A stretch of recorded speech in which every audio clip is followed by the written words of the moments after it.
Thanks everyone for coming back for another segment of the MCR. Mac and me. My name is TJ. In this segment, just kind of an update on last week and over the weekend. Uh, President Trump, he had a rally, but he also made an appearance at an interesting event. Most may already be aware of this, but Carrie Lake has written a memoir. And in the memoir, she references, and we'll use the term electoral anomalies, and I hope everyone knows what we mean when we say that. Right. But she mentioned the electoral anomalies going back to her uh, gubernatorial race in Arizona.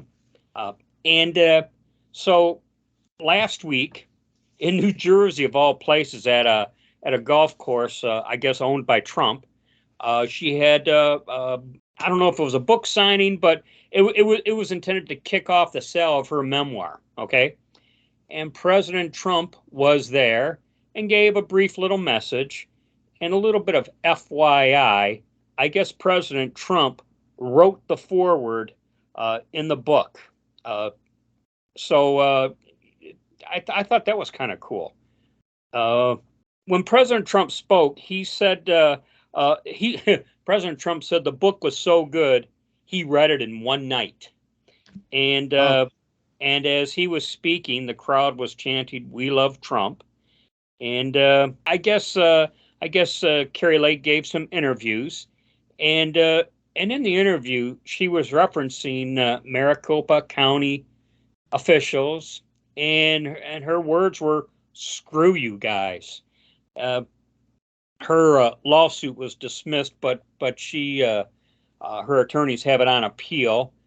One of the things that's mentioned is how thousands of signatures were allegedly verified in a matter of 3 seconds, which tells you how much effort they put into signature verification. yeah. I And don't know. I don't know how that process works, so I can't really say that's improper. But 3 seconds seems short for any kind of a verification. yeah, and then she referenced multiple lines of voters unable to vote because the voting machines acted up.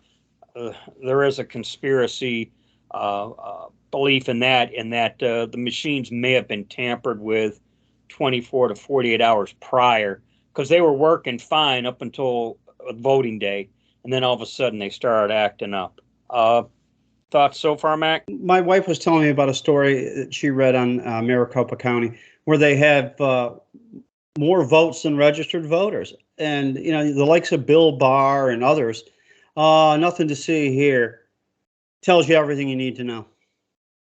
Yeah, and I've begun referring to Maricopa as Arizona's version of Michigan's Wayne County. That's certainly what it's sounding like to me.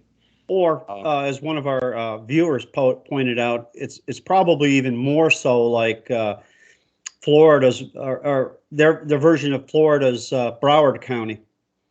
yeah, you know what? I wouldn't dispute that. So, in any event, Carrie Lake had her event.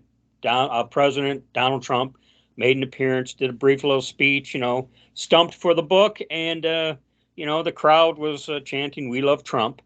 And then over the weekend on Saturday, President Trump had a rally in South Carolina, and during the rally, he referred to the Biden family as he's calling them the Biden crime family now. And That's a instead common of term for them, yeah. yeah, and instead of he used to call him Sleepy Joe, but now he's calling him Crooked Joe. He said that it's no longer Crooked Hillary, uh, it's Crooked Joe now. And as he was speaking to the crowd, it's reported that he said, uh, "Today, everything having to do with those courageous Americans who fought for us and sacrificed so strongly is indeed being destroyed under Crooked Joe Biden." Yeah, And he is crooked as hell, isn't he? He would, that's a rhetorical question. right. Uh, and then later on, he would say, "Now it's Crooked Joe because it's much more appropriate name right now for the man who's just destroying our country. It sounds like the last sentence he said in his rally speech. We are one family, one nation under God, and together we will make America great again. I think prior to Trump speaking, Mac, are you familiar with this event? I hadn't seen it, no. Okay, so you probably are unaware who spoke prior to Donald Trump. Oh, I think I know where you're going. It was Lindsey Graham, right? Yeah, Senator from that state. as the late great Rush Limbaugh used to call him, Grahamnesty, Lindsey Grahamnesty. Yeah. The guy was booed from start to finish. I watched the video, okay, and to do an honest report here, when he was announced, there were equal cheers and boos as he was announced. The cheers eventually would die down. The boos did not die down. And they just booed and booed and booed to the point that some were even chanting traitor, traitor, traitor. He doesn't care. When you watch the video, I had to, I'm alone in my room watching the video, and I start laughing because he's going, thank you, thank you, thank you, everybody, thank you. I mean, he's being booed, and all he's saying is thank you, thank you. And I think at some point he said something to the effect of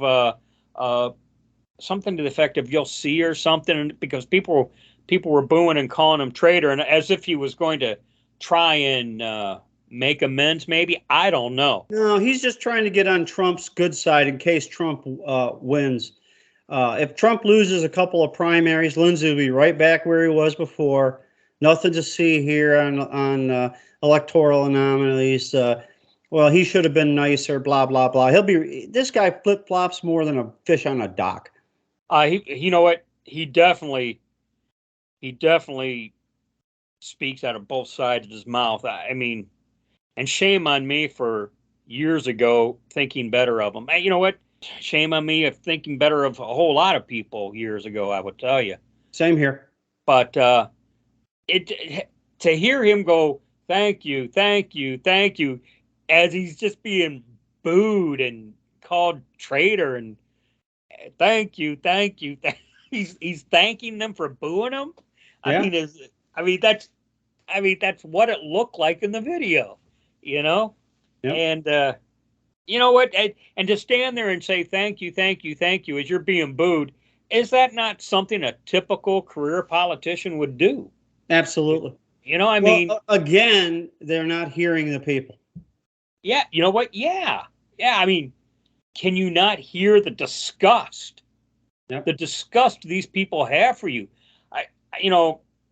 Maybe because this was South Carolina, Trump may have thought, okay, fine, go ahead and do your thing, but and I was just compelled to, kind of report on that and give throwing my 2 cents. Well, one of our most viewed videos is one we did on Lindsey Graham walking through the airport. It was called The Walk of Shame. If you want to look it up there, it'll be in our library of 700 and some odd plus videos. But he was being booed and jeered as he walked through the airport.